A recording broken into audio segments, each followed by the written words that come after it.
Okay, we're going live. Yeah. 3, 2, 1, live. Good morning. Good morning in the UAE Pavilion in the COP26. I am Fatma Shamsi, your moderator for today, and one of the important goals of the COP26 is to secure a global net zero by mid of the century. Nearly 100 countries has announced their commitment to the net zero or the climate neutrality just before the COP. The Gulf states and the Middle East, represented by the Gulf state, has announced their participation on this by UAE announcing their strategic initiative to achieve climate neutrality by 2050, and Kingdom of Saudi Arabia announcing their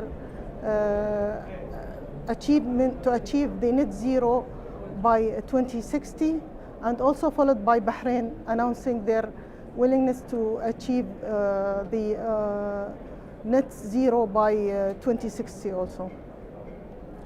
Today I have our esteemed panel, Dr. Shamma Al-Malik, the Executive Director of the Strategy Affair in the Department of Energy of Abu Dhabi, and Dr. Abdullah Sabai, the advisor, Clean Energy Technology Advisor in the Ministry of Energy in the Kingdom of Saudi Arabia, and of course from the International Energy Forum, the Secretary General, Mr. Joseph McMongal. Welcome. And thank you for joining us on this discussion.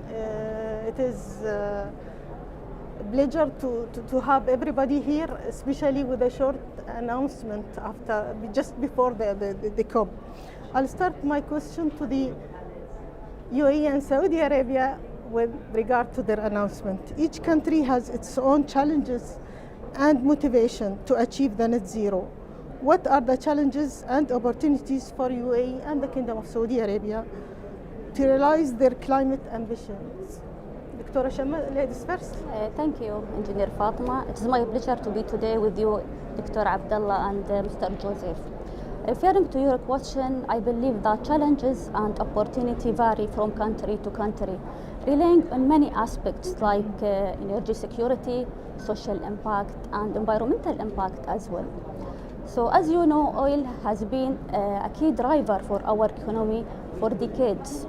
And considering the energy transition trends, we are focusing on our objectives related to the sustainability, where these objectives lead us and drive us to achieve a reasonable oil and gas production sector and simultaneously reduce energy-related green gas emissions. Our strategy in UAE, I think that we have to focus on diversification of economy. So we took the benefits from the global energy transition trends, and we consider it for us as opportunity to align our role as oil and gas producer to the international community with our ambitious plans and targets toward the climate change. We have already capitalizing on many projects that related to the net zero emission. For example, if we would like to talk about carbon capture, utilization, and storage. For example, we have this technology and we already deploy them at significant scale in enhanced oil recovery. If we are talking about hydrogen as well, we are already stepping in hydrogen because we believe that has a great potential to support us in energy transition, and especially in transition to a carbon neutral economy. If we elaborate more about the investment initiatives, strategic initiatives related to net zero in UAE. Just during COP26, 2 days ago, UAE signed a pledge with other countries to cut methane by 30% in 2030. And the aim of this initiative is to utilize drone and satellite and for monitoring and achieve gold standards, which is already agreed by the major oil producer and gas producer as well. So we take this as opportunity for us for converting waste to energy. Other example, just before today's as well, UAE and US launched 4 billion initiatives allocated for the innovative agriculture mission, where I believe personally that it will have a huge impact on net zero emission journey over the coming years and worldwide. If we more talk about the investment, you already invested around 16.8 billion in clean energy in 70 countries. So we can see that the impact of that. In addition to that, in January, last January, Abu Dhabi, there was initiative, Green Bonds Initiative, which is joint initiative between Department of Energy, Global, Abu Dhabi Global Market as well, and Abu Dhabi Security Exchange. The aim was for this initiative is to establish Abu Dhabi as a green hub for issuing green bonds and green sukuk as well, and it is allocated for sustainable projects in the Emirates, Middle East, and Africa as well. So, as already announced a few weeks ago, in UAE we already committed to the neutrality of the climate, and we have like a map, a roadmap to collaborate between all the sector in United Arab Emirates, like transportation, like industry, oil and gas, utility. All of this will be collaborated to achieve our targets for 2030. Thank you, Dr. Asham. It seems that the plan is there, Yeah. and all the best. Dr. Abdullah, if you share with us the opportunity and challenges and maybe the enablers for Saudi Arabia. First of all, thank you very much for inviting us and hosting us at the UAE event here, and we appreciate this opportunity with my colleagues here, the speakers. During the announcement of the Saudi Green Initiative, His Royal Highness the Crown Prince Mohammed bin Salman announced the ambition of Saudi Arabia aiming at net zero by 2060. And that announcement sets the path forward, and along with the other announcements by other GCC countries, I think it sends a clear message and shows a testimony of how the GCC countries are contributing to the global effort when it comes to climate actions. These announcements comes in the process where those countries are developing their transitions into economic diversifications and growing their economies. So when Saudi Arabia initiated the Vision 2030 a few years ago, the roots were there. The sustainability, the environmental aspects were all included into these actors, especially in all the programs. There are several programs into the Vision 2030 for Saudi Arabia, and all the elements are captured within those programs. So the plans are there, it sits forward. And when we announced the Saudi Green Initiatives, it includes all the initiatives that will contribute toward this ambitions, including whether the renewable energy expansion into the energy mix, the energy efficiency, and all of these initiatives present opportunities for the unique situations where we are growing our economy at the same time in a more sustainable and clean way. Just one example, we have the National Industrial and Logistic Program, where they target the localization of solar energy manufacturing. So this is an opportunity that is well aligned with the direction into the climate actions. Other Other opportunities include the development of technologies. We know that the transition will not be easy, where we have transition for our energy portfolios as well our economy. So technologies like the carbon capture and utilization, like the hydrogen, the blue and green hydrogens, these are very essential to the pathway toward the climate ambitions. And in that regard, the Saudi Arabia and I believe as well as UAE working into international collaborations and major initiatives like the Mission Innovation, the Clean Energy Ministerial. So these are opportunities for pushing the borders for these technologies to contribute to the overall efforts into meeting our ambitions. Dr. Abdullah, the Saudi Arabia announcement has a point that is attracting other and raising question even. You will achieve the net zero by 2060 through the circular carbon economy. And I think this is a point interested to our audience. And if you elaborate about the circular carbon economy plan for the Saudi Arabia and how you are going to implement this within the carbon neutrality. Thank you. The circular carbon economy is the way that Saudi Arabia is planning to achieve its climate ambitions. The circular carbon economy is an inclusive, is a comprehensive approach. Basically, it allows anyone who wants to adopt this framework to choose the path that is most applicable, that is most practical for their circumstances and their current and economic situations. We understand that when it comes to climate actions, that different countries, different parties, they have their own circumstances, they have their own specific pathway, considering their situations, considering the availability of resources, the maturity of the economy and the way forward for economic growth. So within the 4 elements of the circular carbon economy, the reduce, the remove, recycle and reuse, it provides a framework where each one you could select from those elements the technologies and the projects that will meet the overall objective of managing and balancing your emissions. So Saudi Arabia is launching a circular carbon economy national program where there are many initiatives and projects in every element of the 4 Rs.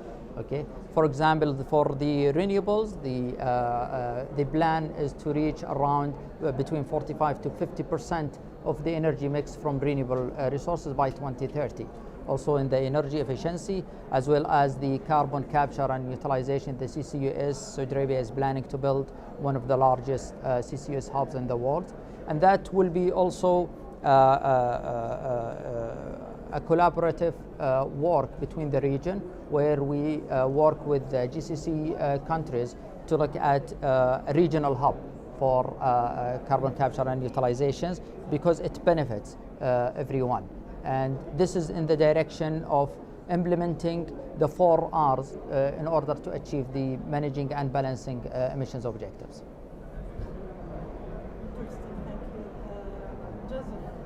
Now, your members, UAE, Saudi Arabia, and all your members, actually the 71 members you have, are all signature. They have signed the Paris Agreement, and in this Paris Agreement, the carbon neutrality in the mid of the century is one of the important clauses, and we see that even the oil and gas producer now going aligned with this carbon neutral or climate neutrality commitment. How IF can help their members to achieve this ambitious target, especially with the thinking of diversification of economy, thinking of different possibility for oil and gas exporter to also be energy exporter. Well, Your Excellency Fatima, thank you for the question, and thanks to the government of the UAE for hosting this special panel today. As you pointed out, the IEF is the largest energy security organization of all the energy agencies. IEA is the consumer countries and OPEC is the producer countries. We have the producers and consumers together. And increasingly, we are also the developed and developing countries platform as well, because we have a lot of developing countries that are also members. The priorities of the IEF are energy security, stable energy markets, and the energy transition.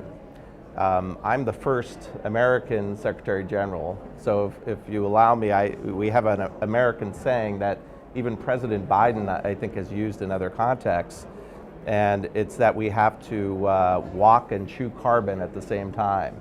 And essentially, the world still needs hydrocarbons to function and to grow. This year oil growth will be about 5 to 6 million barrels a day. Next year it'll be about 3 to 4 million barrels a day. And really, my colleagues here and their countries, Saudi Arabia and UAE, have a really special role, I think, because they have a balancing act. They have to, on the one hand, provide security of supply of hydrocarbons to keep the world economic, market stable. But on the other hand, they're also trailblazers in energy transition technologies, as we just heard. And so I think this is really important, and even the G20 ministers have recognized this, and I noted that even earlier this week that Secretary of State Blinken asked the minister, please, produce increased production to meet the current energy challenges that we're facing. That really result from a lack of investment, especially because of COVID, but there are some other fundamental factors. But just getting back to the G20 leaders summit that was just held in Rome, they just tasked the IEF with leading a panel, a conference, actually, a producer-consumer conference on energy security. So keeping an eye on energy security while the world transitions. And so we'll be doing that probably next year in conjunction with the IEF 17 ministerial meeting that will be held in Saudi Arabia. As far as some other initiatives that the IEF has, earlier this summer we launched a methane measurement methodology initiative. You can't really address what you can't measure, and so we came up with a way, working with member countries, to come up with baselines and measurement methodologies, and incorporated satellite data and other AI and big data information to come up with this methodology. It's very much complementary to what the US and the EU launched with the Global Methane Pledge, and I know is represented here. And so we're going to be working on that well into next year, I'm sure, in coordination with the US. We're also developing a hydrogen project. We'll hope to have a report early next year that looks at how the hydrogen economy looks in its initial stage. So there's a lot of, how is it going to look, 20, 30 years from now, but how's it going to look initially? And there are going to be different issues regarding contracting and shipments, and is it going to look like the LNG market? So we're examining that now. We're also doing a lot on CCE, especially carbon capture, use, and storage, which is really going to be critical. We need to move from millions to billions of carbon to be captured, and it's really critical that we start green lighting CCUS the same way the world after the 1970s green lighted energy efficiency, and now that's mainstream today. And lastly, we've launched another initiative that's called Infrastructure in Transition. And it essentially looks at how do we get the infrastructure we have today and strengthen it, upgrade it, and maybe add, and probably have to add, new infrastructure to meet the energy transition and be able to, not just to power the world economy, but also make sure it's resilient. And so those are just a few things that we're working on, but very pleased to have my colleagues here. They're very important members of the IEF and bring a lot of important leadership, not just on energy security, but also on the transition. Interesting. Now, how the hydrogen will be in the initial is an area where many questions there. Which color? What color will be there? We know that maybe the future is green mostly, but answering the question of the initial phase, and as you said, stability of the energy sector is very important, and we should not forget about our role as to keep the economy growth. Energy is the main player for this, and we don't want to miss economic growth. Thank you, Dr. Shamma, thank you, Dr. Abdullah, thank you, Joseph, for sharing your idea, and I will leave it to you to have a closing remark on this. Starting with you, Joseph, this time. Okay. Well, I'll just add to what you said. I mean, we're here at COP and discussing really important meetings regarding climate change and the transition, but one of the backdrops is really an energy crisis, and I think we have to be careful about that we don't let a climate crisis turn into an energy crisis. And the reason I say that is because right now we're witnessing, especially in gas markets, high volatility and prices, higher prices, and it's indeed a crisis. Gas markets in Europe and in Asia are on red alert, and oil prices are also being affected by that and the return demand after COVID. And I think it's important that policymakers here be conscious of an orderly transition, because the thing I think that could be very counterproductive for progress on climate change is if we lose public support for climate progress. And I'm worried that volatility and higher prices will undermine that public support. And once you lose that, I think it's very hard to get back. So I think it's really important that we proceed cautiously and put the emphasis on an orderly transition. Thank you, Your Excellency. And just to tap on that, the transition for our countries depends heavily on the innovation and the maturity of the technologies. And that's where come the R&D institutions, where technologies like the hydrogen, the carbon capture and utilization, the direct air capture, these are technologies that needs to be scaled up, that needs to be at the commercialization level to make it more feasible to be deployed in the transitions. And I want to second the activity that the IEF is doing. So the technology development is not only the R&D part, where the standardization, the policies, these where IEF and other organizations could help and boost those activities into pushing the technologies where they can be at a level that can be deployed feasibly. Thank you. Dr. Shamma. Just to add to what my colleagues already said, I think or I believe that collaboration is very important after COP, once COP is already finished. We have to collaborate not only by internally in countries, but a global collaboration between countries in all the field. As we said, innovation is very important to be implemented, to be have special funds for it, for a program, allocated fund and program for it. But I think collaboration between all the countries and all the fields will solve a lot of problems related to the climate change.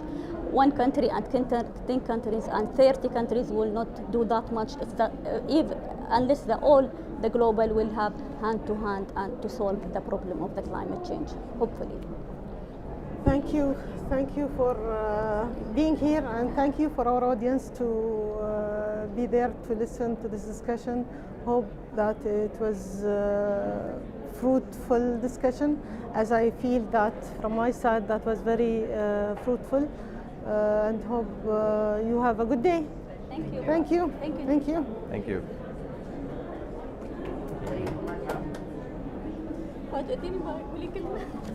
عشان تيجي تلوي من قبل كم وقت